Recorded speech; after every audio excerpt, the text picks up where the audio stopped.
Auburn basketball takes on the Georgia Bulldogs on the road tomorrow. Let's talk about some of the players that are making this run happen for the Tigers that aren't getting as much love. And also, we will hear from Roger McCreary. All that on today's Locked On Auburn.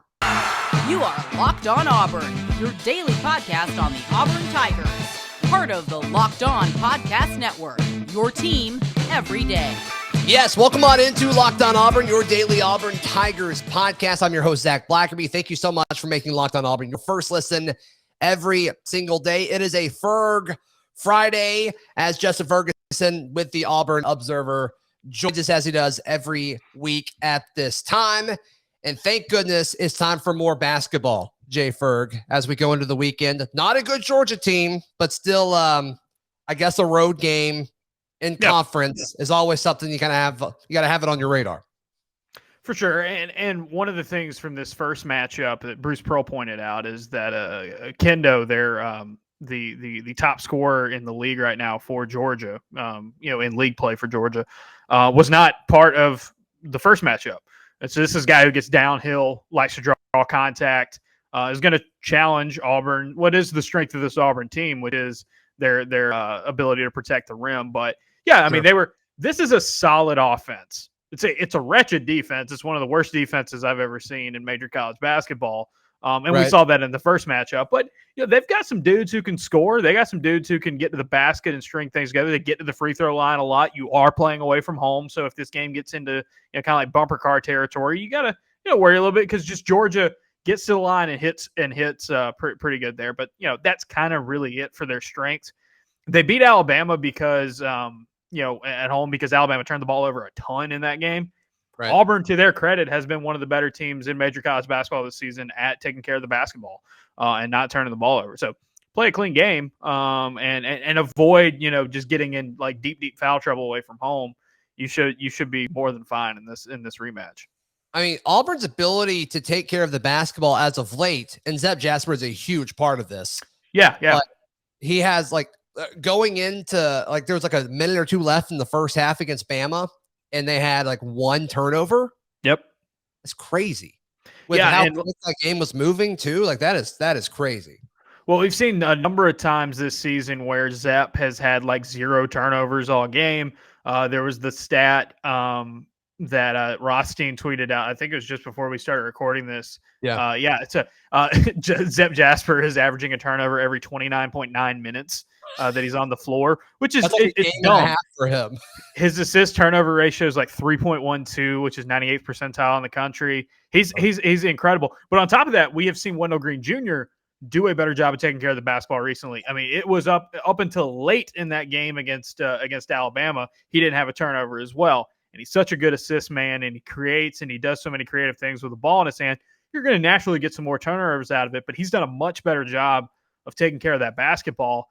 And, when your point guards are not making very many mistakes, and you have guys that are very confident and strong with the ball in their hands in the front court, you're not going to give the team very many opportunities to take it from you. And this Georgia team does not force a lot of turnovers on average, but if you give them the ball, they'll take advantage of it because they got guys who can drive and they want to play fast in transition. So, it's one of the things that I think kind of underrated has separated this team from some of the other ones Bruce has had in recent years where, not only do they have elite talent and they can beat you in a lot of different ways, but one of their biggest Achilles heels over the years has been really, really diminished. And they're able to play fast and free without turning the ball over.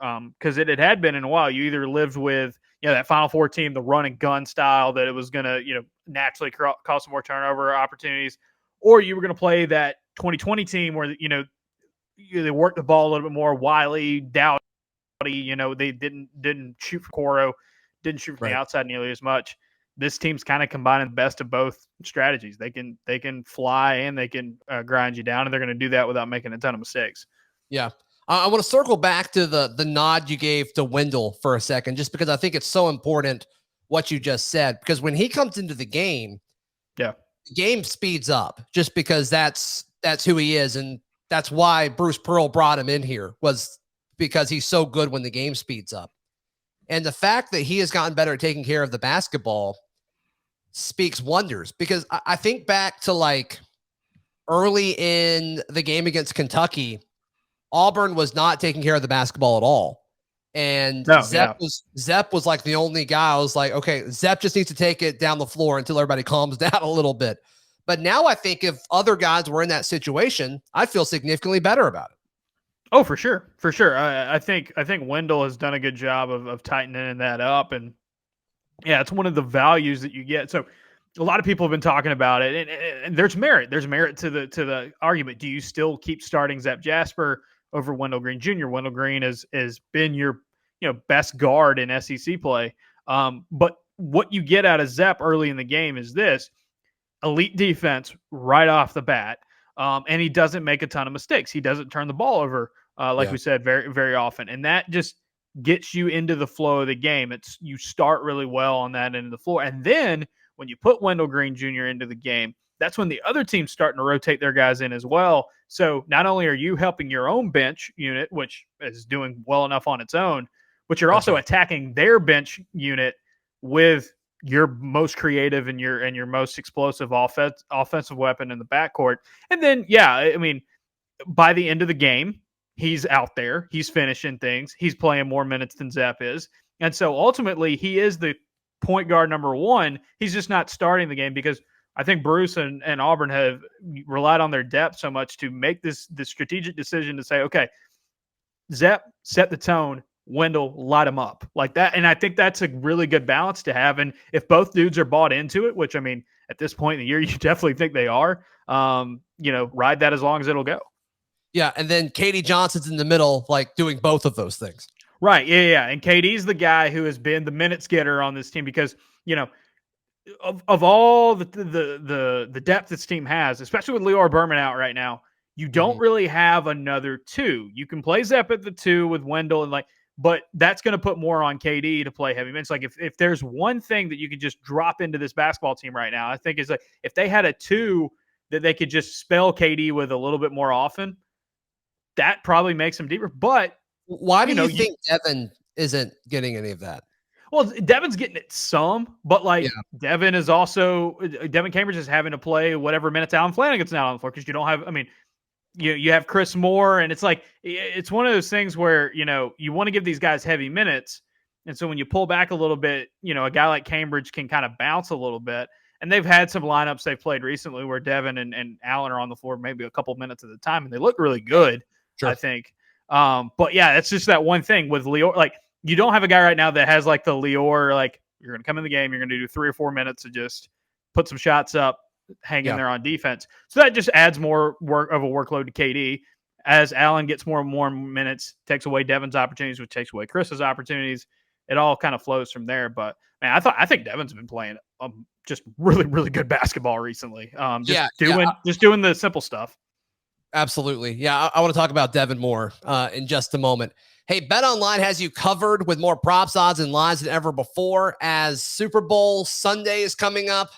As well as college basketball and several other sports happening right now. BetOnline.net remains the best spot for all your sports scores, podcasts, and news this season. And it's not just football. BetOnline has up-to-the-minute info on pro and college hoops, NHL, boxing, UFC, along with live real-time updates of current games. Don't wait to take advantage of new amazing offers available for 2022. BetOnline, where the game starts. Hey, a lot of you guys have downloaded the Get Upside app because you wanted to save money doing something that we all do all the time, filling up our cars at the gas pump. Get Upside is saving folks up to 25 cents per gallon per fill up. It's cash back. It goes right into your Get Upside app account. But for folks that listen and use the promo code SCORE, you can get a bonus 25 cents per gallon or more on your first fill. Cash back. There's no catch here. You see the money in your account and you can take it out at any time. You can put it in your bank account. You can get an gift card. You can go to your PayPal account, whatever it may be. So download the Get Upside app today and use promo code SCORE. Justin Ferguson of the Auburn Observer. What's going on these days at the Observer that folks need to be checking out? Yeah, a lot of basketball, obviously. A lot of analysis on what the Tigers are doing as the number one team in the country. So you get post-game analysis, film rooms, breakdowns of different aspects of the game. So earlier this week, Auburn went on that run against Oklahoma, where Oklahoma didn't have a shot, hit a shot in almost 10 minutes. So I went possession by possession. I was like, okay, this is why it worked. This is what they were doing.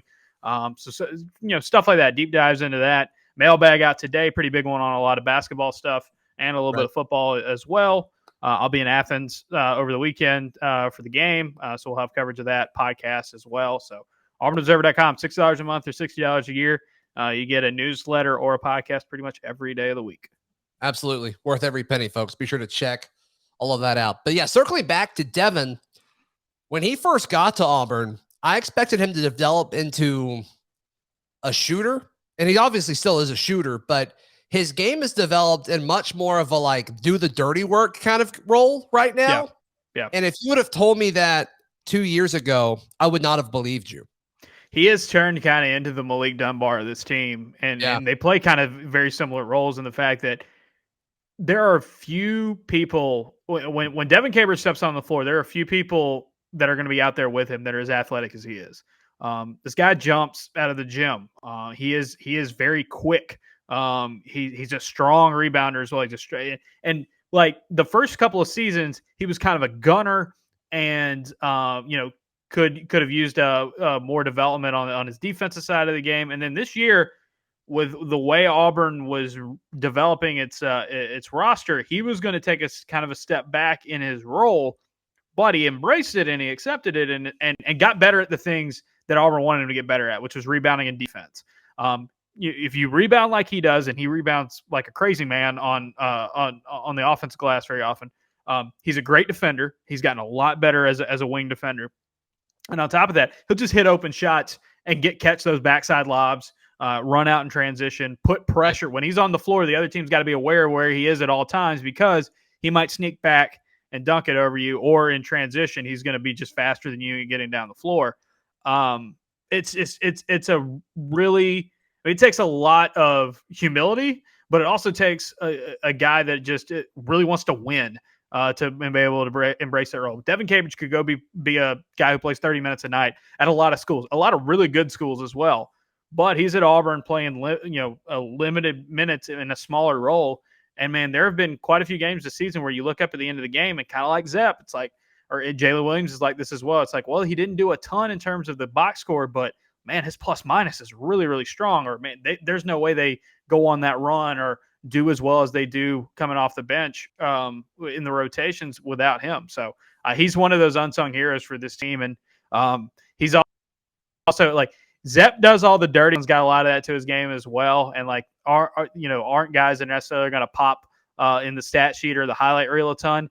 Devin does that as well, but also Devin might pull off the biggest highlights of the game as well. So like he's got that that two-way ability that's a little different than a lot of folks. Yeah, he may have 4 points, but they're going to be two. Also, yeah, they're going to be two where he jumps over a man and dunks it. Or I mean, they've tried this. I mean, recently, especially at home, they have tried some alley-oops that are like if they hit them, they're audacious. Like the one where one against Bama, where it's like I think Wendell, it was like he was literally like half court and just like threw it up behind it. He was almost at the free throw line on the other end. It was just like, here we go. And like they have it. They have it. I've seen times I've seen times this season where Devin's had the ball, where Dylan's had the ball at the top of the key, and you can see Devin like sneaking back like he's trying to catch a lob, and it's like, man, if you've got the centers, they can throw it to you. It's crazy. He's crazy, and he would be, there's so many dudes on this team that would be incredibly tough to cover. Obviously, Jabari and Walker for their size, for Wendell, KD, they're all, you can all say, but like, man, I think underrated. I would hate to guard Devin because like if you lose him for a split second, he's going to try to cram it on your head. Totally. Yeah. No, it's fun to see. It's fun to see. And you think about like the fact that every player wants to do that tells me like he's doing ridiculous things in practice. Oh, you know what I mean? Like, he's got to be absolutely just yoking that thing. Yeah, he's there's a lot of dudes on this team that if you watch warm-ups, if you go you go to the game early enough, watch them when they get to like dunk a little bit. I mean, they're doing stuff like dunk contest level guys, and Devin's one of the big ones in that category. Yeah, it's fun, man. It's fun. What did you think about Bruce Pearl's doing the crane and stuff like that? Do you have an issue with it? No, absolutely not. No, Yeah. it's what makes rivalries, so good. I think when coaches show personality like that, it's always great. I mean, look, Nate Oates is the guy who is famous with the hand sticking out of half court with LSU, which is like one of like the one of the coldest things I've ever seen a coach do, and stuff like that. It's like, yeah, you have to appreciate that when coaches show how much it means to them, reflecting kind of the fan base as well. So yeah, I mean, I think people who have a hard time with it are just mad that their team lost, but I think that's it. Hey, Jamie C asking the Locked On Auburn Discord, how does Auburn basketball being great this year affect the football program? At first, I think some people might have been annoyed by it, but at what point does our basketball team getting all the attention actually help the football team? Do you think there is any amount of Harsin/football being thankful less attention is on them right now? That last part, there might be a little bit of it because Totally. it's not there's not as much negative attention being put towards football right now. Yeah, I mean, I think there's still very good camaraderie between the two programs. I think you see the players like Derek Hall, Jarquez Hunter, Jalen Simpson, those guys like in the front of the student section, and the basketball team was the same way during football season as well. I think that kind of connection and trying to be each other's biggest cheerleaders, like internally, like of the football program and the basketball program. I think that's a really cool thing. And props to the football team, kind of like with the basketball team this past year. Like props to the football team knowing that like these guys are the talk of the town. These guys are getting all the attention, and they're going full bore right into it as well. I mean, you've got Harsin like throwing biscuits at people in line and showing up to games and stuff like that. And it's like, that's what you got to have. You got to have that. So yeah, I do think there is a positive impact on the football team, not just the fact that it takes the heat off of them a little bit in the off season right now. So I just think that camaraderie between the two programs is a really good thing. I mean, I think Auburn's got their athletic department, the players in general are usually closer knit than I think you get at a lot of places. And if you see your buddies tearing it up in one sport, it's going to motivate you to try to do it in your own. So I think that back and forth, we've seen it over the years, and I think it's going to be important this year. No question about it. Jay Ferg, thank you so much for your time. Before we get to our interview with Roger McCreary, how can folks check out, once again, everything you guys got going on, and of course, sign up for the newsletter? Yeah, auburnobserver.com. Sign up there. You'll put your email in. I'll give you instructions to sign up. It's $6 a month, or you can pay $60 and get the full year at a discount. And everything we do gets sent straight to your email inbox. So it's newsletters, like film rooms, mailbags, podcasts. All the stuff that we do gets sent straight to you. Awesome, man. That is Justin Ferguson with the Auburn Observer. Before we hear from Roger, I want to tell you about Built Bar, the protein bar that tastes like a candy bar. You look at this thing, you taste this thing, you're like, how in the world can this be good for you? And I don't know the answer. I just know that it is. Most Built Bars have 130 calories, 4 grams of sugar, 4 grams of carbs, and 17 grams of protein. It keeps you full. It's delicious. It's covered 100% in chocolate. Check it out, built.com. Use promo code LOCKED15 to get 15% off your order. Use promo code LOCKED15 for 15% off. That's at built.com. Roger, how you doing, man? I'm doing good. I was talking to Zacoby last week on the show. And Zacoby? Yeah. It sounds like you guys are really getting after it, kind of prepping for the draft process. Yes, sir. Yeah. What does that look like for you? It's just great. Kobe, he's my close friend. It's just great, like training with my best friend at the same spot. We just pushing each other, making each other great as a player, trying to get better in our weaknesses and everything. So it's great having him with me. Yeah. Y'all were you and Zacoby were roommates, though, right? Yeah, yes, sir. Yeah. It sounds like y'all are pretty close. So what's it what's it been like in Mobile this week? It's great. I'm back home. I feel comfortable. I've seen this since growing up, so I feel like everything I already know, and I'm just happy to be here. Yeah. They put you in the middle of the field a lot yesterday. That's not something you did at Auburn. What was that like? They put me at nickel, but it's something I did, game situation, but I felt like I was comfortable, and I would look forward to playing in the league too. Yeah. So you played for Kevin Steele for several years, and then Derek Mason comes in last season, switched up the scheme a little bit. It seems like it took the defense kind of a few games to really adjust to kind of more of that zone. What was that growing process like for you? At first, it was a little challenging to us because we were so used to man, like as a corner we used to man. And when Coach Mason came, they just made us best as overall players. We started playing zone. We tried to disguise more stuff. And I felt like it picked out slowly with our defense, but we started to get the hang of it later on in the season. Yeah, and it really peaked in the Iron Bowl, right? I mean, an incredible performance by you, one of the best corner performances I've ever seen. What was that like? It was just great. My last college game playing in Jordan Hare. So I just wanted to give my all and just get to everybody at Auburn. Yeah. And I feel like I did great. Yeah. I mean, it seems like, a lot of the defensive leadership on that team, you and Chandler and Owen wasn't in that game, but I mean, it seems like you guys really grew up together on the Plains, and it seems like you guys really enjoyed playing with each other. Oh yeah, there was a lot of leaders growing up. Chandler, Luna, Smoke, Zacoby, Owen, Papo. I lead by example, but them the most vocal leader, so them the people I would look up to and everything. And I feel like Chandler, Wu, and the linebackers and Smoke, they would keep the defense going. Yeah, I'm most surprised Zacoby and Smoke, guys like that, weren't here. What does it mean that you're the only Auburn Tiger here this week? It's just great to show that all my hard work is finally paying off, and it's in my hometown, so I was just happy to be here. Yeah. You still talking to Smoke? Oh, yeah, Smoke trained with us too, me and Zacoby. Okay. How's he looking? Oh, he's great. I told you, Smoke is a comedian, so he just made every memory that's fun. So we all train together, pushing each other. See it return off? Seems like he's always on. He's always on. Yeah. You will never see a bad day of Smoke. Yeah, that's awesome, man. So the guy that was talking to you before this said, you don't talk a whole lot, which is kind of unusual for a shutdown corner.